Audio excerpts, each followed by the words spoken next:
All right, ladies and gentlemen, I'm your host, Chris Crenshaw, and we are live from the 704 once again for episode 231 of the 815 Exchange. We've got sleet here in Charlotte. All right, we've got sleet going on, but it's been hot. All right, not actually. The temperature's been absolutely cold. Pretty much, probably where you're watching this is probably very cold. I'm not gonna lie to you, but otherwise, it was a hot week in sports. All right, it was the last week of 2024. So happy New Year! I believe this is the first episode technically of the new year. So yeah, first episode of 815, 231. Welcome to 2025. So yeah. Welcome to that. Happy New Year, happy holidays. Hope you had a great New Year. Yeah, all that. Anyways, all right. Anyways, relevant because we had the college football playoffs. We had who's going to the semifinals. We had to find that out. And boy, oh boy, did we find that out. And of course, we had some events we'll talk about in some more somber notes. We had Kenny Omega return at Wrestle Kingdom. All right, that wasn't even in my notes, but I wanted to talk about it. Him and Gabe Kidd had an incredible match. All right, so shout out to the god of professional wrestling, okay, because he's him, one of the greatest to ever do it. We got World Juniors going on that I want to talk about. We've got the last week in the NFL. It is week, 18. This is what we're calling it. Playoffs being set up. So we're going to talk about that as well. Bad Bunny dropped. And I didn't even know, so I didn't even get to listen to it, but I did listen to that Lil Baby album, and you get to hear my thoughts on it. But yeah, all right, we got plenty to talk about as always. Remember to like, share, subscribe if you guys are enjoying the content. And as always, everything you're looking for in this life can be found, in fact, in my description. So listen, all right, timestamps embedded in the video, description, social media, and listen, new year, same process. All right, y'all know what it is. So we not going to waste any more time. We're going to get straight to it because college football, baby, we got so much to talk about here. And first, before we even get to the CFP, all right, let's talk about it. All right, let's talk about it. Oh my goodness. I really gotta to open us up here for episode 231, to open us up here for the first episode of 2025. I really just gotta let my proverbial nuts hang, all right? I really gotta hit you with I told you so. Honestly, I have to. It would be wrong. It'd be a disservice to the people, you the audience, if I didn't hit you with I told you so. Michigan and Alabama. All right, and what I guess was formerly known as the Outback Bowl. I forgot what the new name is, but we're going to call it the Outback Bowl because that's what it is. All right, Michigan and Alabama. Some Bama fans were actually upset they even got Michigan for this, which is hilarious. But for weeks, all right, with what happened in the first round of the CFP, we heard all this stuff, and I talked about it last week. Now, Ole Miss beat the brakes off of Duke.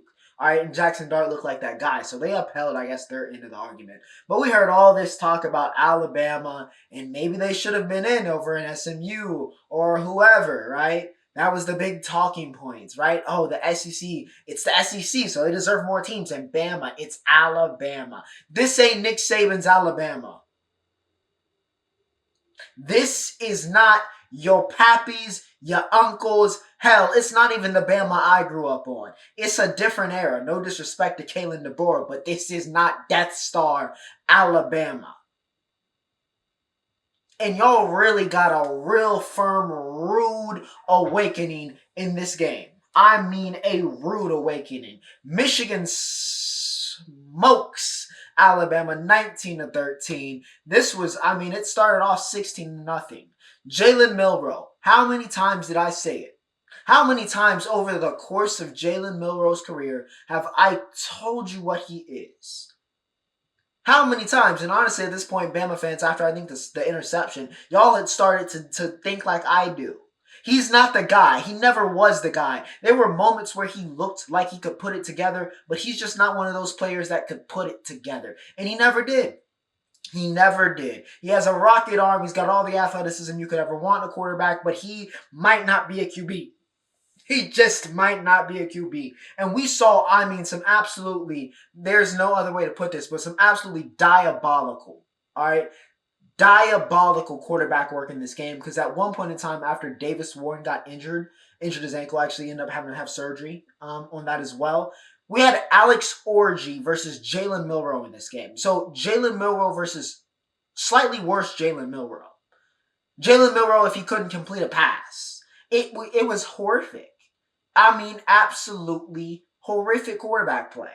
If you wanted to call the two people that were quarterbacks, that was the quarterback play that racists 30 years ago, when they were like, you know what, a black man can't play the quarterback. That is the quarterback play that they were talking about. That's what it was. All right, it was horrid. Okay, horrid. But like I was saying, Jalen Milroe is not that guy. I tried to tell y'all. I don't really need to go on about it. 3 turnovers to start the game pretty much put y'all in the hole to put y'all in the dirt. All right, put y'all in the dirt. And then Michigan. All right, and I don't want to hear this. We didn't play starters. Bama played enough people. Y'all played Milroe. Y'all played plenty of people. Michigan didn't play Will. They didn't play Mason. They didn't play Kenneth. So don't run that card with me. Don't you do it with me. No, no, no, no, no. Yeah, Dom Zavada had a clinic though, 4 field goals for him. But yeah, frauds. Y'all exactly what I thought y'all were. Y'all exactly what I said you were. You're frauds. You're frauds. Alright, come to terms. I said you didn't deserve. If you deserved to make the playoff, you would have won. You would have won those 3 games that you lost, and you would have proven you were worthy. And we also had a very rude awakening about the SEC as well this week. Y'all would have made it. But you didn't. You lost those 3, and then you lost the 4th against a not great Michigan team that, has a really, really good defense. I will give them that. But the offense is, archaic at best. You weren't worthy. Not saying y'all won't be in the future, or you won't get back to me and Bama, but you're not Alabama anymore. You don't get special privileges. Nick Saban is not walking in there to save y'all. All right? Now, maybe Keelan Russell is next year, but nobody this year. All right? Y'all were what y'all were. Y'all were frauds. Get over it. You didn't make the playoff because you didn't deserve it. End of story. Michigan, good job. Go Big Blue. Let's talk about the college football playoff, ladies and gentlemen. Let's talk about it. All right? Starting off with the Fiesta Bowl, which was also on the same day. I think it was, New Year's Eve, because we had 2 games on New Year's Day, and then we had another game because of what happened in New Orleans, which we'll talk about. But yeah, Penn State, Boise State. I mean, I kind of told y'all, again, a little bit of a told you so here, even though I don't like this one as much. I don't take as much pride in this one. But yeah, Penn State took care of business. I mean, they're a really good team. Simply put, they're a really good team. I know we give a lot of flack about James Franklin, but apparently as long as it's not, Ohio State and Michigan top 5, he might be okay. All right, but they took care of Boise. No surprises here. Drew Allard put on a clinic in that first half, put in an absolute clinic. He looked like quarterback 1. We've been looking and trying to figure out who's the best quarterback in this year's draft. Allard would go first if he declares. Now, he's supposed to come back, but I think if he puts on a run and plays like he did in that first half against Boise, if he does that and maybe takes, Penn State to the national championship or even wins this thing, I think he might flip that decision to Claire, and he might be the first overall pick because, he's just got all the prototypes that you would want in a quarterback. He showed off the art talent. He showed off some athleticism. He showed out everything that looks like a top-tier QB prospect in this game. So, yeah, Lar, big time hat trick for him. Katron Allen, Nick Singleton. Allen had 134 and a TD. Just 134, excuse me. Nick Singleton had the touchdown. He also had 87 yards. But, of course, Tyler Warren stole the show. I know we were talking about that Penn State running game coming in. Of course, them versus GT. But Tyler Warren is Tyler Warren. All right? He is Tyler Warren. All right? And if you're not familiar, now you are. 6 receptions, 63 yards, and 2 tutties. All right, for T. Warren. One of the best tight ends. I mean, he's going to go first round, and he might go very high depending on how that combine goes. He is just so versatile and such a playmaker for this Penn State team, for Drew Allard. So, yeah, T. Warren, disgusting. All right, monster.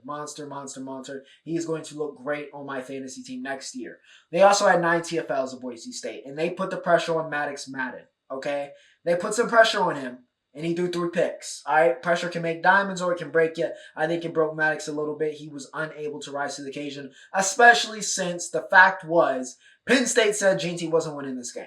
All right, I don't think this game and what happened here, him not breaking the record, him having only 3 yards of carry, I don't think this proves that GT was like overrated, underrated, whether he deserved the Heisman or not. I think simply put, PSU did what you're supposed to do in this game and said, the best running back in the country, arguably the best player in the country, he's not beating us. Ashton Jeanty's not going for 200 and taking over this game and running wild. We will sell out for the run, and Maddox Madison better beat us with his arm. And if you can't do that, you're going to lose. And that is what happened. All right, GT still hit the century mark. Don't get it messed up on 30 carries, though. 104. One enough, of course, like I said, to break the record. All right, so Barry's, stands for another day, stands for another year, at least. But, all right, take nothing away from GT. Incredible year. Again, probably gonna, I mean, let's be real. He's gonna be the first running back off of the board, all right, in April. So yeah, no disappointments for Boise, but Penn State put a little bit of belt to add. Not the worst we saw in the CFP this week, but a little light belt to, none too crazy though. Let's talk about the best game of the week. All right, let's talk about hands down the best game of the CFP, and it wasn't really close. I'm not gonna sit here and lie to you. It wasn't really close. Even with the Notre Dame Georgia, a little bit of an upset there. This was not even close. All right, not even a conversation. Texas beats Arizona State in not one, but two overtimes in a great game. A great game. Texas was up 17-3 at halftime. Looked in control. I mean, we were talking about, man, it's looking rough out here. I mean, it's looking rough. We just saw Penn State put it on Boise. Now Texas is putting it on ASU. It's just like, it's just a bunch of beatdowns right now in the college football playoffs. But Arizona State and Kenny Dillingham rose to the occasion in the second half. That defense, after, they had some hiccups in that first quarter, let Texas get ahead, went in lockdown mode. And they remained there until we got to OT. But we'll talk about that. But they started to lock up and cause Quinn Ewers in this Texas offense some issues.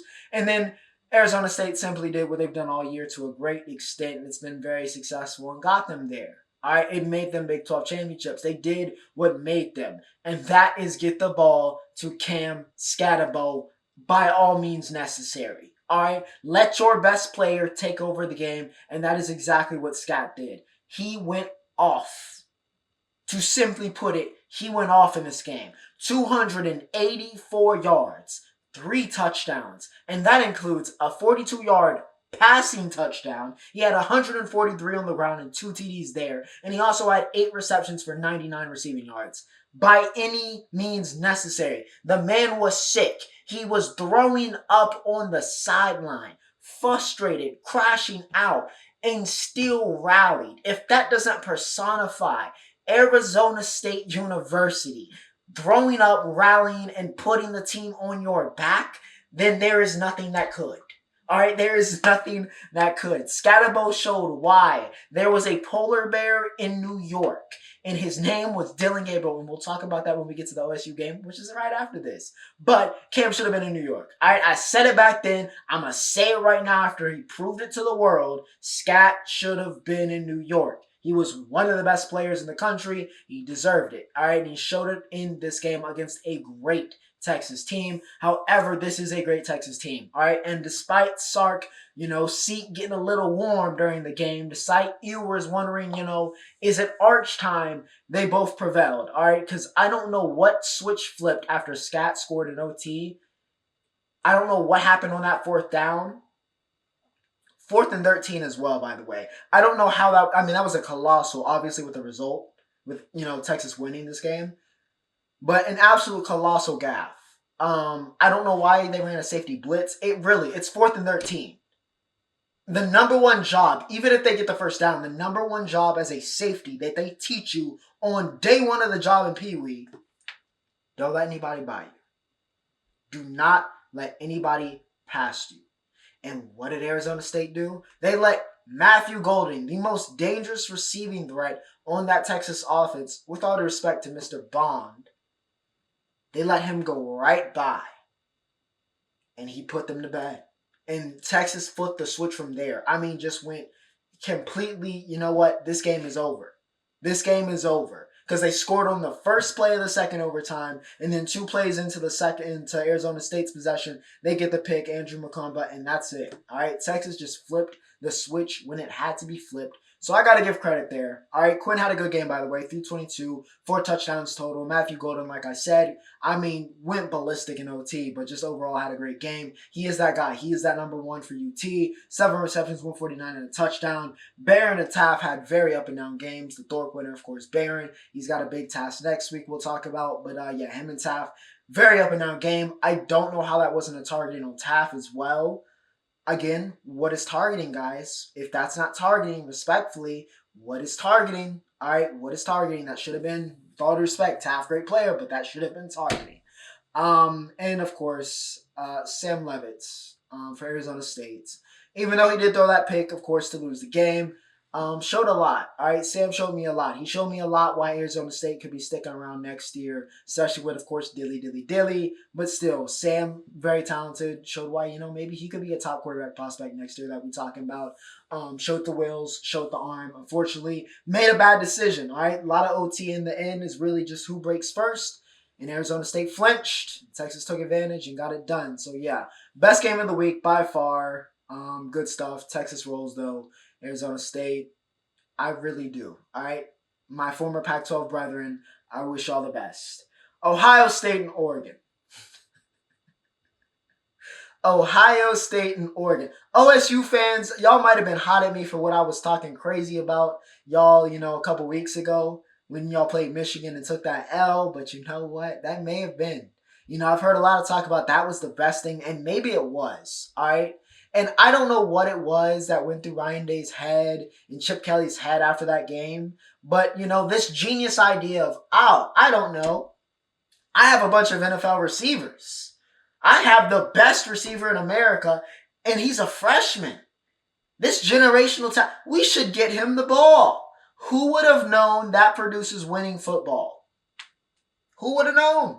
Who would have known? Because Ohio State, simply put, belt to, okay? Belt to, in capital letters, 41-21 on Oregon. This game was 34-0 to start.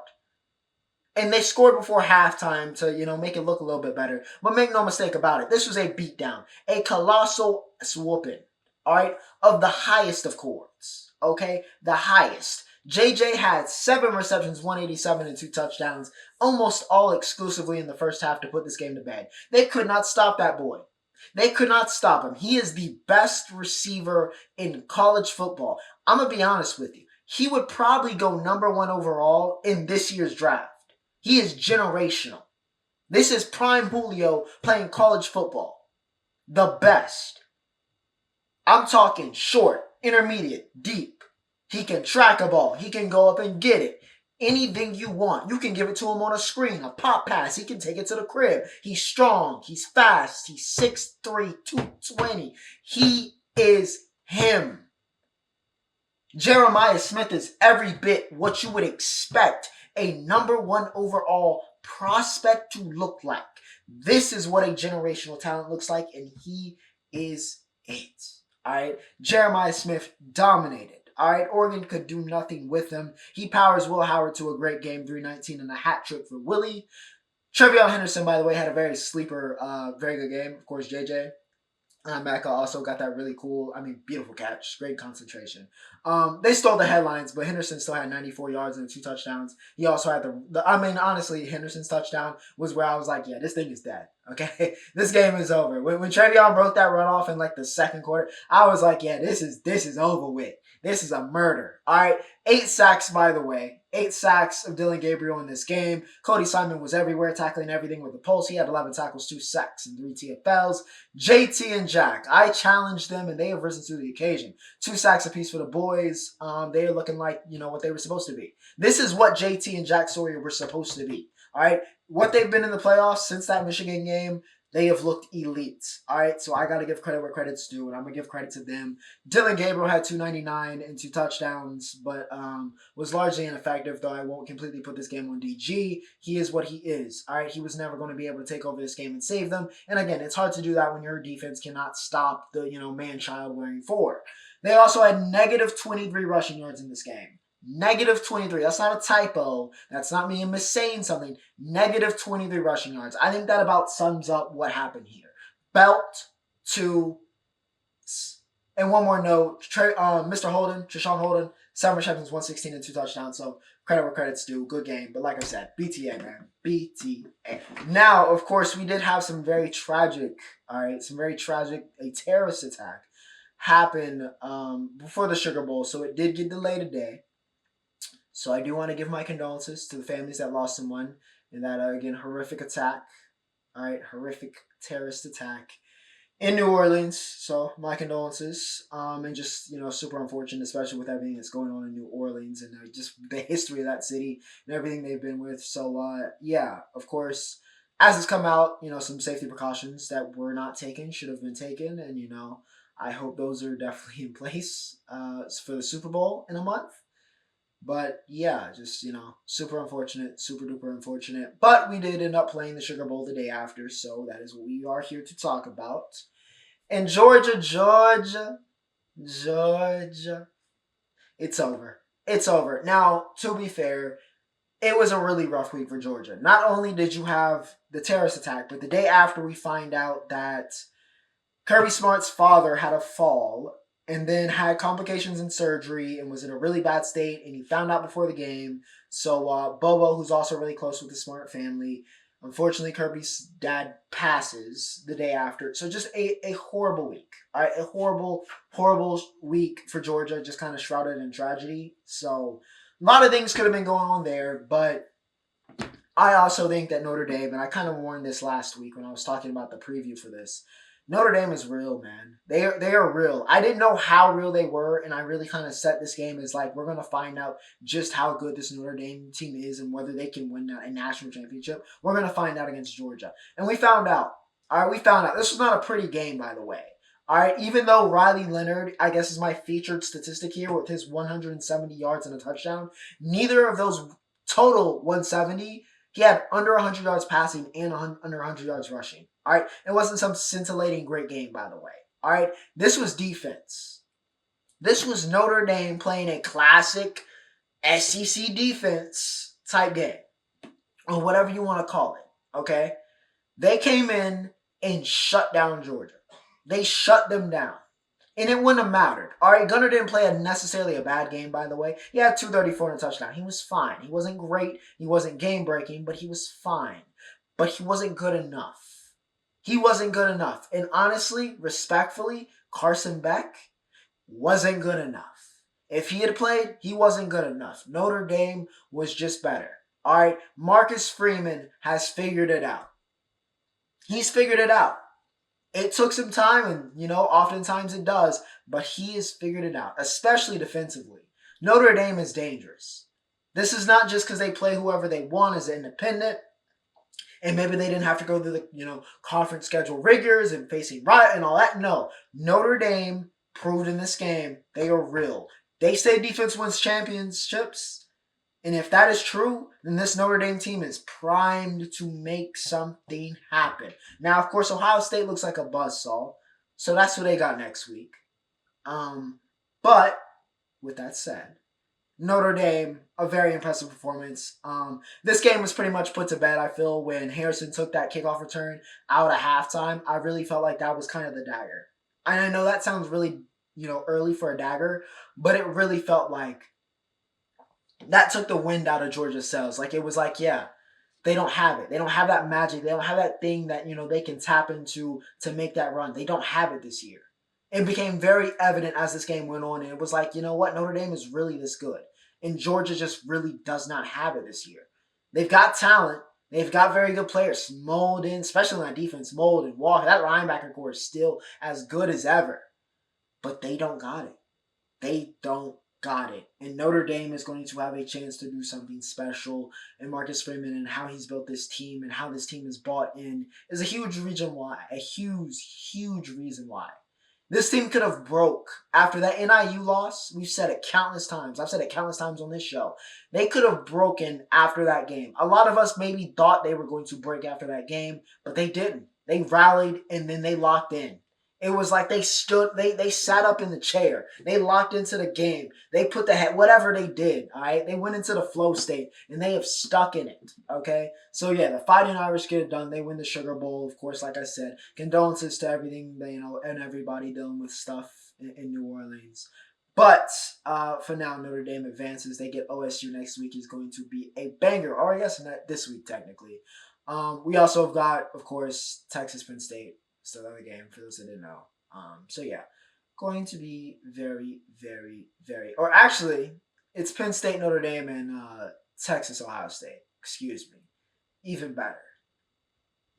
So yeah, that's going to be a lot of fun. We'll see what happens though, but that was CFB. Very long CFB segment to start, but I kind of expected that, which is why we only really have three main. All right, we've got this, entertainment, and NFL. Kept it very simple this week. All right, it's football, entertainment, football, and then we'll talk about everything else on the roundup. So let's talk about entertainment, all right? I finished JJK, talked about that last week, all right? Started Squid Games 2. I don't know how I feel about it. I don't know how I feel about it yet. I gotta get into it. I feel like maybe it'll start, the switch. I like the first episode. The second episode kind of lost me. I'm on the third, hadn't started it yet. So maybe once we get into him returning to the game, it'll kind of click for me again. But yeah, again, I'm not sure how I feel about it yet. We will see. But music, all right, ended up being a really big weekend of music. I did not listen to Bad Bunny's album, unfortunately, so we will talk about that next week. Okay, we will talk about that next week in all of its glory. All right, because Benito deserves his true rating in his segment. But we will talk about Lil Baby. All right, Lil Baby did drop. Wham. I would say highly anticipated, but it wasn't. Okay, respectfully, it was not. All right, a lot of people have been saying Baby's been falling off. All right, he is falling off of the cliff. Would he be able to save it? I'm going to give Wham, with the first album rating of 2025, a 7. There's some enjoyable stuff, all right, and his features. Now, I do want to say this about his features, all right? Even though they were, let's be real, the government mandated Travis Scott, Future, and 21 Savage features that every single rapper does, okay? And I'm admittedly, even though the tracks are most of the time good, because these are great artists, but I'm a little bit tired of it. I'm a little bit tired of the government mandated Hendrix, Trav, 21 feature. Like, okay, can we stop recycling the same 3 guys? Every single album. It's everybody. Every single album. Okay? Again, I love them dearly. Some of my favorites. But please, we need some variety. Okay? With that said, we did get the first Young Thug verse out of jail with Dumb Dumb and Dumber, and it was heat. Alright? Him, Future, Babe, they would had to be done. Alright? And even Stiff Gang, which was completely Baby solo, was my other favorite and standout off of this. The Trap song was also really good. But yeah, I'm gonna give it a 7.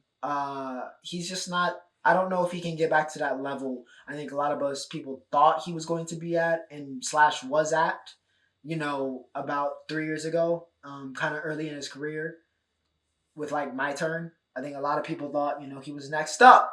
Maybe he could be, part of the next big 3. But it just has not worked out that way. I think the falling out with Gunna and the way that Gunna's career is they've kind of changed trajectories. I think that has had a lot to do with it. And just, I feel like Baby's kind of creatively stalled out a little bit. So we'll see. But I'm going to give it a 7. It's not the worst album ever. It's not horrible. And there's some good stuff. All right. A majority of it, I'll even say, hit. Which is why it's a 7, but nothing more. It's above average, but I can't say it's anything great or good. So yeah, that's what I'm giving Wham. And yeah, we'll see what happens from now. I hope he doesn't do it Lux, because we don't really need it. Alright? We don't really delete it. Drizzy. Alright, Shooting Stars Freestyle. I guess that's what we're calling it. Alright? And I'm gonna talk about it. Okay? UMG can go suck one. Alright, respectfully, UMG, don't take this video down for saying that. Lucian, do not send the black trucks my way, even though I just said that. But please, you're not making it look any better for this lawsuit. You're really not. Taking this down is not doing. Now, Drizzy's not doing himself any favors by doing the lawsuit, but you're not doing yourself any favors by getting that taken down. Alright? Got the whole video taken down. Not like Conductor can take that part out of the whole 20-minute video. No, take the whole thing down. Take the IG post down. Take all of it down. Now, unfortunately, the way that things work in the internet, once it's out, it's out. So we got it, okay? But yeah, nonetheless, Shooting Stars Freestyle, not the craziest from Drizzy, but I liked it. All right, I liked it for just like a freestyle, just like him just flowing on some chill, just talking. All right, classic Drizzy, mafioso, Tony Soprano type beat. All right, where he's just talking. All right, about betrayal. Seen it, but it's relevant and he does it well. All right, and I saw a lot of people talking about. All right, we've heard this song before. Why is he talking about? We want something more personal. I saw a lot about that, and I'm just like, again. Y'all are ruining my GNX listening experience. I like that. I like that album so much. But y'all are ruining it. Because every time I listen to Kendrick, every time I think about Kendrick, all I can think about is the most dumb thing I've ever heard said in a rap song, which is that the audience isn't stupid. Because every time Drake does anything, or anytime Kendrick does anything hypocritical and y'all turn a blind eye, it just makes me think, y'all are stupid. Y'all are legitimately stupid. It is remarkable how many, there's just stupid people. Just stupid. Y'all don't listen to music. Y'all don't listen to anything. You just pretend. And then you sing your opinion because we give them free speech here in America, and I'm really regretting it. I'm honestly regretting giving y'all free speech, phones, the internet, because y'all just say the most dumb stuff I've ever heard. I feel like my IQ starts to drop a little bit if I start reading it too much. Because I'm just like, how do you quantify the thoughts and takes that y'all make up about Drake in your head? Like, it's just like, are you, like, where did your parents fail you? That's what I want to ask. Like, where? It's like it's deeper than the education system. Where did your parents fail you that you cannot comprehend, like, anything? Anything. Like, are you able to walk during your, like, life? Or do you need somebody to help you? Because that's the intellect I'm seeing displayed nowadays. It's crazy. It's crazy. It's crazy. But yeah, the man is allowed to talk about, and that's as personal as it gets. Your close friend who you thought was your boy betraying you. All right, and he says some pretty deep stuff about Braun on this. Hence shooting stars, by the way. Or fighting Irish freestyle, whatever we're calling it. All right, both apply, I guess. But nonetheless, good stuff. Talked about him and Braun, Lil Kendrick shots. He dressed the beef. All right, it's the first time he's done it since, I guess, No Face, which was months ago. So y'all get off it. All right, y'all get off it. Stop being, again, y'all just weird. And it's only gonna get worse when Kendrick gets the Super Bowl. So yeah, intellect is failing the hip hop fans, but Drizzy's gonna drop some more heat. He's cooking something up, but I don't know if UMG's gonna let him release it. Is what I will say about the P&D album. Nonetheless, ladies and gentlemen, we are here at the NFL. We are here. All right, we are here. We have made it to NFL Week 18. All right, who's going to the playoffs? Who's not? All right, who's a pretender? Who's a fraud? Who's not making it to the dance? Who's going dancing? Let's find out. Okay, starting on Saturday, Baltimore Ravens beat the brakes off the Cleveland Browns to absolutely nobody's surprise.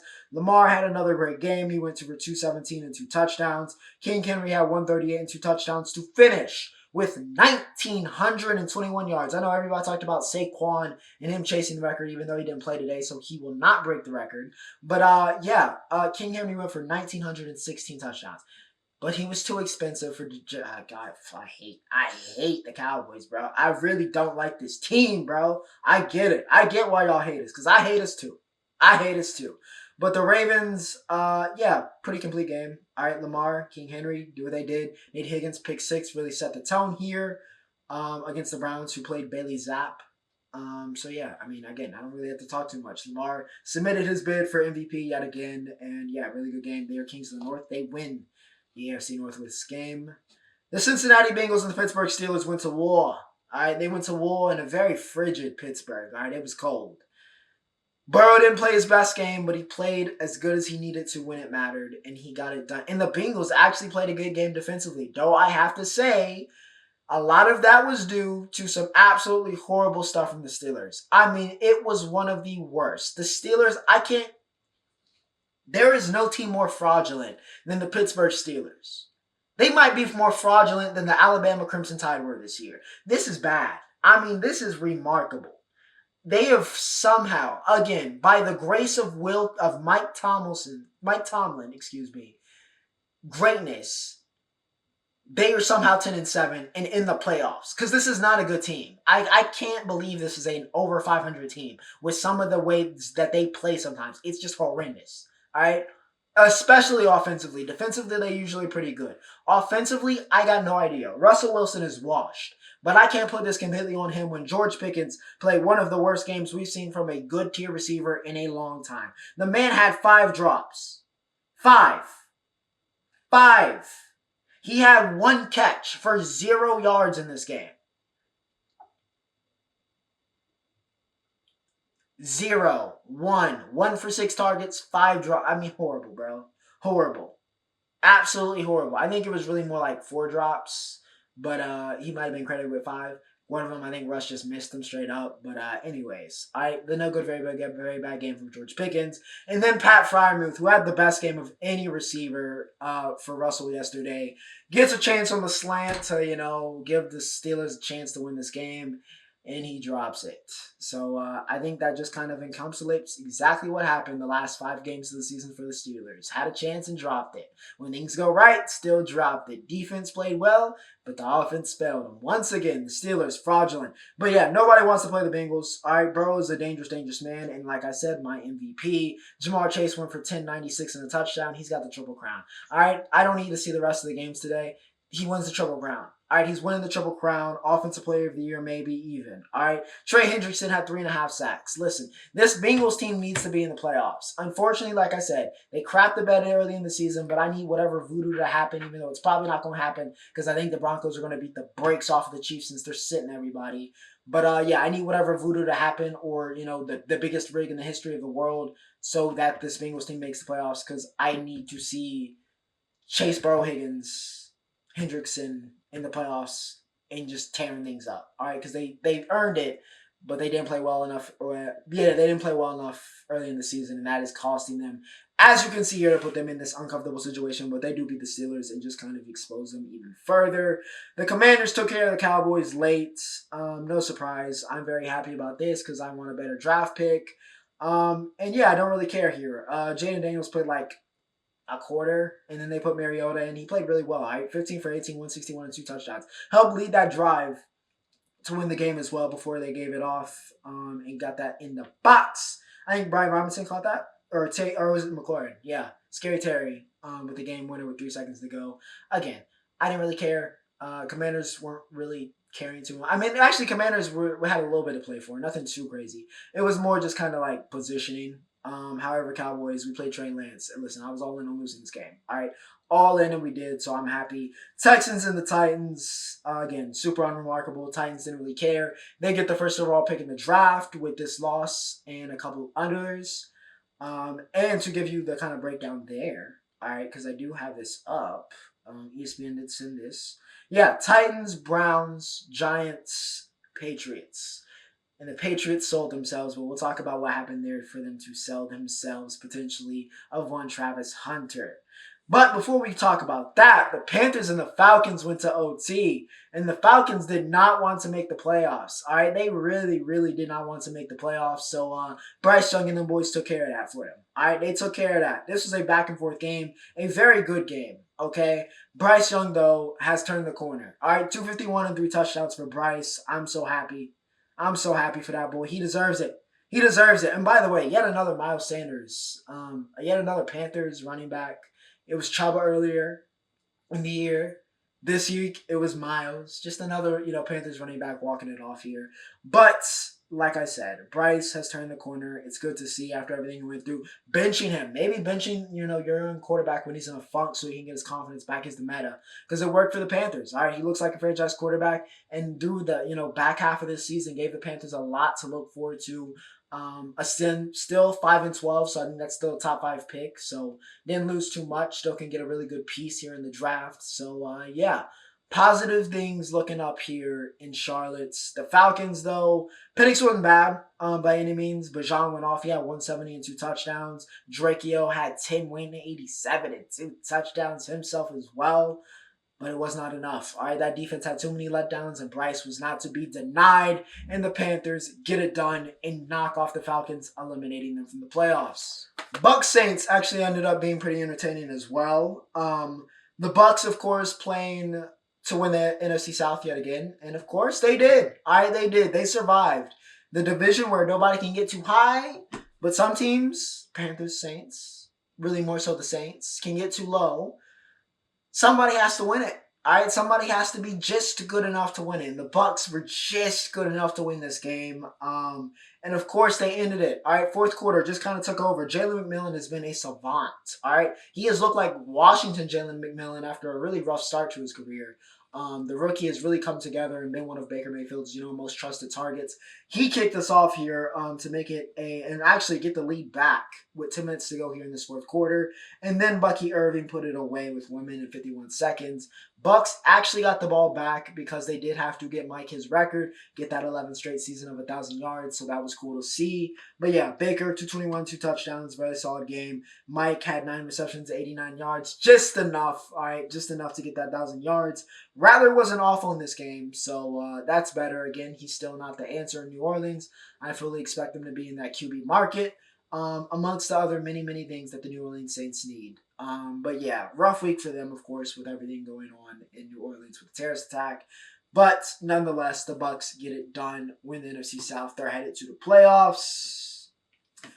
Patriots and the Bills. All right, the Patriots actively tried. I mean, it was an all-time tank job in process, okay? The Bills played Josh Allen one snap and put Mitch Trubisky in. They didn't care about any of this, okay? But the Pats sat Drake. Yes, they sat Drake May to put Joe Milton in. Did everything to lose this game. Unfortunately, they did not plan for Joe Milton to be prime Cam Newton. Didn't account for it, all right? Milton put on a clinic. 22 for 29, 241 and a touchdown. But he also had a rushing touchdown. 2 TDs, 1 passing, 1 rushing, well over 200 yards. A masterclass, ladies and gentlemen. It was a masterclass. If you watch this game, it was a masterclass from Joe Milton. All right, and the Patriots did not need it. They did not need it. All right, this team was trying to get Trav, and Joe Milton is over here having a career day. It was hilarious. All right, I'm not gonna lie, it was hilarious. Objectively hilarious to watch Milton go off after they benched a rookie quarterback. All right, it wasn't like they're in playoff, like benched a rookie quarterback to say, you know what, we want the first pick. All right, we want the first pick, and then Milton was just like, no, I want to go off. I've been praying for this. He said, I'm on gambit time, baby. Ooh, I'm about to make a name for myself here. And he made a name for himself here and probably put himself on the trade block. Okay, he probably put himself on the trade block, but yeah, objectively hilarious game between the Patriots and the Bills. The Pats get the win 23-16, compromise their tank and go from the first overall pick to the 4th. So yeah, we'll see what happens for Milton, but that was very funny. The Colts took out the Jags, and again, it's a game of 2 teams that literally had nothing to win for. But the Colts do get the win here in OT. So Matt Gay hits the game winner. Went back and forth. It was a very solid, entertaining game, but, you know, the Jag season's been over for a little bit. The Colts were already eliminated from playoff contention, so nothing too crazy. Jonathan Taylor had a big game, though, 177 and a touchdown. Flacco was still very solid Flacco. So, yeah, Colts get it done. Eagles take care of the Giants. Again, very low stakes. Giants just wanted to make sure they got this done. Giants, of course, were, making sure they got this done and lose this game, okay? Once again, another team. We trying to get that first overall pick because we picking a QB. We need either Shadur or Cam or Drew Lar if he declares. All right, so we trying to lose this. All right, it doesn't matter that Tanner McKee is playing. We trying to lose this, and they did exactly that. So a successful tank this week from the Giants. Eagles get it done, and I believe they will have the pins. Actually, I think they may end up with either the 2nd or 3rd seed, depending on what happens with this Lions-Vikings game. But we'll talk about that when we get to it. But that was the first slate of the NFL this week. All right, now we have reached the 4 o'clocks. All right, so we got a little bit more of the playoff, picture situated. A little bit more, just a little bit. All right, Bears took on the Packers. All right, and the Packers have been very similar to the Steelers. I'm not gonna lie to you. I feel like their arc the past couple weeks have been very similar. Of course, they haven't gone on 5, but it hasn't been pretty. All right, it has not been pretty. But the Bears, for the first time since 2018, go into Lambeau Field and take out the Green Bay Packers. Caleb Williams helps lead that drive, even though he hadn't have a crazy, it wasn't a crazy day for Caleb. All right, and he did not achieve that 4,000-yard, passing yardage mark that continues to elude all Chicago Bear quarterbacks. But overall, not an awful rookie season. 20 passing touchdowns, only 6 picks. QBR wasn't great. Completion percentage, obviously nothing to write home about. But, it was an up and down year. A lot of work to be done for Chicago, but they do end it on a good note at least. All right, Cairo Santos hitting that game winner, of course, and Caleb leading that, 54 seconds to go, leading that drive to get it in position for them to get that done. So it's been an up and down season for them, but they do end it on a good note. The Packers, of course, were trying to figure out what they were going to do. Almost brought Jordan Love back in this game. Malik Willis played as Willis got injured in this game, so Jordan Love had to come back in. So yeah, it was an interesting slate for the Packers. They're probably very disappointed. Of course, they were already in the playoffs, so not too much for them to play for. You know, maybe a little bit of playoff position, but still good for the Bears. All right, good for the Bears to end it on a good note. The Rams folded. All right, completely folded. Folded in this game. Had it in the bag, but just could not get it done after they came all the way back in this fourth quarter. Went up by one after Joshua Carter's 29-yarder with 7 minutes and 29 seconds to go. But Geno Smith and Noah Fant connected from 16 outs for the Seahawks to take back the lead. And then the Rams just could not. Jimmy Garoppolo playing this game instead of Stafford. Just could not finish the job. Could not finish the job. The Seahawks defense holds strong and they get it done. Geno had a big day. All right, we had the good Geno this week. It was a good week for the Smith family. Jeremiah going crazy. Then Geno goes 20 for 27, 223, and 4 touchdowns. Not too bad. All right, not too bad. Fant, besides having the game winner, had a really big day. Leonard Williams had 2 sacks for the Seahawks. And yeah, all in all, pretty successful. Jimmy G, 334 and 2 touchdowns, 1 interception for those curious. But the Seahawks do come back and get it done, even though the Rams are still headed to the playoffs. I think both teams actually are. At 10-7. So yeah, not too bad, not too bad, not too bad, not too bad. Moving on though, the Jets and the Dolphins. All right, A-Rod playing potentially his last game, not just as a Jet, but maybe overall, and he saved his best for last. This is the Jets team we expected. Now the Dolphins, to be fair, not that I had them winning this game anyway, were eliminated by product of what happened in the game we're about to talk about after this, that finished first. So all hope was kind of dead, so it doesn't really matter whether they would have won this game or not. But the Jets put it on them. All right, A-Rod played his best game, potentially of the season. 274, 4 touchdowns for him. Did have 1 pick, but hey, you know what? We gonna let it slide today. All right, we gonna let it slide. Devontae Adams scored. Alan Lazard scored. Tyler Conklin. Breece Hall got the last one to put it to bed. 3 sacks, 11 TFLs. Quincy Williams with 5 TFLs in this game. A dominant performance. Ashton Davis had 2 picks. It was a great day. All right, it was a great day. Probably one of the best days of the week for the Jets. Unfortunately, they finished 5-12. And as we know on this channel, there weren't a lot of great days, but this one at least was a great one. Of course, Tua did not play. A-Chain did have a big day with 121 and a touchdown. I feel like 11 carries, 121 is like the typical A-Chain like big day, which means he broke a 61-yarder obviously in this game. So that's the big reason, but nonetheless, Dolphins ended in a little bit of misery. Another underwhelming season from them. And of course, a very disappointing, underwhelming season for the Jets, but they do end in a little bit of glory. And if A-Rod's last was this one, at least he went out with a little bit of a bang. The Broncos beat the brakes off of the Chiefs. Now, to be fair, it was like the B-team Chiefs. But they wasted no time. All right, Bo Nix, masterclass. 26 for 29, 321 yards and 4 touchdowns. Said, maybe, I heard you talking about Jaden Daniels is R-O-T-Y, excuse me. Are you sure? Are you sure? All right, because Nix went off. Okay, went off. He heard me say Brock Bowers got AFC Rookie of the Year locked up. He said, are you sure? Are you sure? All right, because Nix played his best game of the season, and it's not even remotely close. And it was just a dominant performance from the Broncos. Defensively, the shutout went under 100 yards. I mean, even though, like we said, this was the B-team Chiefs at best. The Broncos literally said, you know what, we're not drawing this out. We're not making this a big, are we going to get upset and lose? No, we are in our house. The Chiefs, this is not the regular Chiefs. We're going to smoke these dudes. And that is what they did. I think Bo started off 17 for 17 or something crazy. All right, they wiped the floor with them. I wiped the floor and made a statement, said we deserve to be in the playoffs and we are going to the playoffs. We are getting that last seed, and that's exactly what the Broncos did. Nick Bonino with 2 sacks in this game, 5 overall for the Broncos. And yeah, dominant game. Marvin Mims with 2 touchdowns, but it was the Bo Nix show, you best to believe. Chargers took care of the Raiders. No surprise here. Chargers collect that 5th seed. Jay Herbo did what Jay Herbo needs to do, 346, 2 TDs.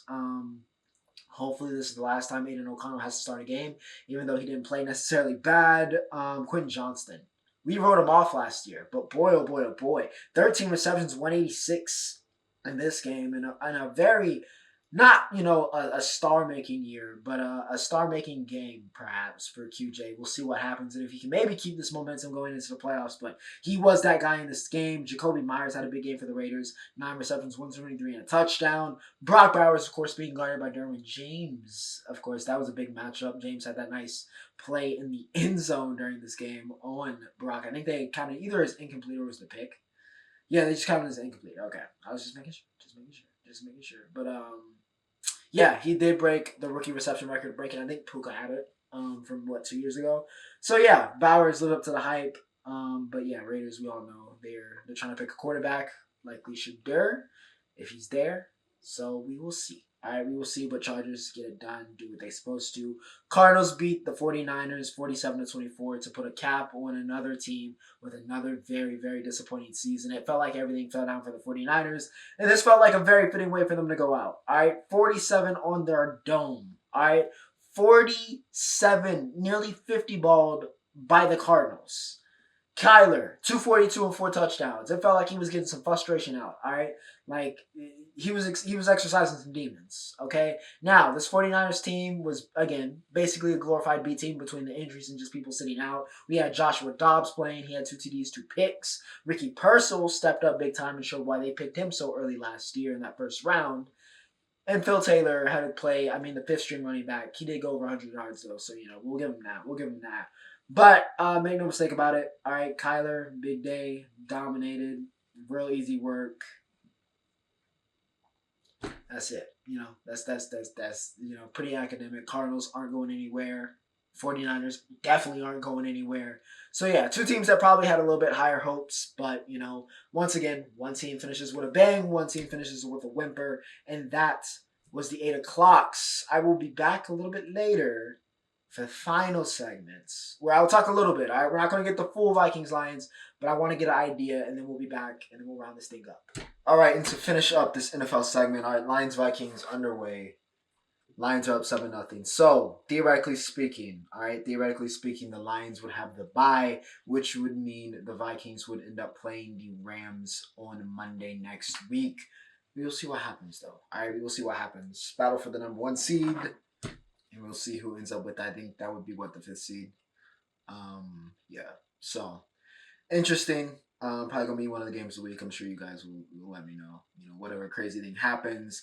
Otherwise, just quickly going through some of the playoff matchups for next week. A little preview: Chargers, Texans, Steelers, Ravens, which is going to be probably a funeral for this be real. It's gonna be a funeral for the Steelers. Bills, Broncos, Eagles, Packers, and Buccaneers Commanders, which I think is probably the most intriguing, surprisingly, in my opinion, the most intriguing matchup of Wildcard Week, besides potentially whoever the Rams have to play out of, whoever loses the NFC North. So yeah, going to be some good stuff. Pretty wide open. All right, besides obviously the Chiefs feeling like they're inevitable. It feels like a lot of different teams have a chance here, but we'll see. But we'll talk about the NFL playoffs next week on episode 232. And to round up what I really was waiting for, all right, as we reach my dear roundup, as I just said, World Juniors. All right, World Juniors. Finland is currently putting on USA, so unfortunately I cannot gloat at the current moment. I was going to wait till the end of the game, but Finland's up like 3-1, so it's not looking good. So congrats to the Finns if they get it done. However, if James Higgins and America come back and, win it, then, fair play. However, the big story coming out of World Juniors has not been even James Higgins himself, even though he's having a great tournament. Or even the Finns, even though if the Finns pull off the upset, it would be a huge story. It's been Canada. Back-to-back years now, the Czech Republic have knocked them out in the QFs. Not even the semis. They don't even play for a third place. No, in the QFs. They haven't even made it to the medal rounds. All right? And it's another year where Canada brought, of course, some of their best talent, right? Gavin McKenna was there. Matthew Schaefer was there. But they left guys like Matthew Misa at home. Guys that were leading, the OHL, the W in points. So once again, I have to understand why Canada is seemingly allowing themselves. Sure, other countries have closed maybe that gap. Canada might be not as dominant, so to speak, in the sports, but still, on a talent basis, they still have the most talent, but they need to start bringing their full team. All right, they need to start, like, I don't know what's going on with the composition, or I don't know if it's politics or what it is, but Hockey Canada needs to get it together because it's embarrassing. It's embarrassing to have the amount of talent that Canada turns out and to be going out in the QFs. It's embarrassing. All right, it's like if America was going out in the QFs of the Olympics in basketball. Like it would be emergency time, and that is what's happening right now in Canada. Of course, credit to the Czech Republic, obviously for beating them twice, and for everybody else for being able to clip them. But still, losing to Latvia like this can't be happening, right? Losing to America, that's one thing, right? Maybe even losing to the Czechs or the Finns is one thing, but repeated losses, multiple losses, and just not even playing for medals, that being out of the question for Hockey Canada is crazy. So yeah, big changes need to be made there.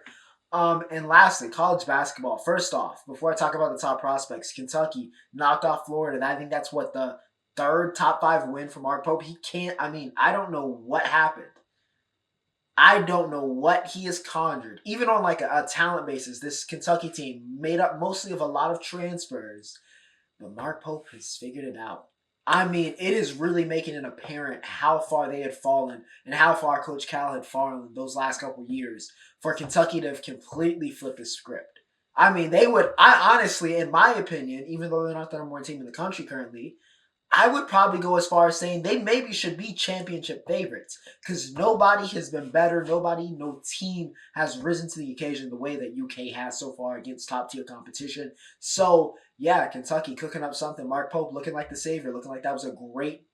I mean, he was not the top guy for a lot of people, but, coming over from BYU, he seemed to be the man. All right, so we'll see what happens. That'll be a recurring story we follow as the rest of the season, this back half of the season, as we get closer to March, goes on.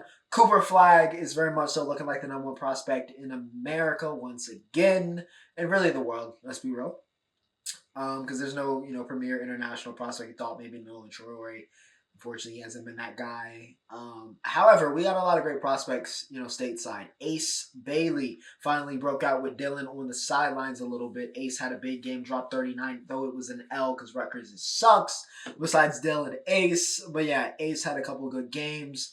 Jess Spunkus for Illinois continues to cook. Fears, the new floor general. All right, I know that's his brother's name, but yeah, the other Fears, the floor general. Freshman. Saw him play live. Continues to cook for Oklahoma. So yeah, shout out to Jeremiah.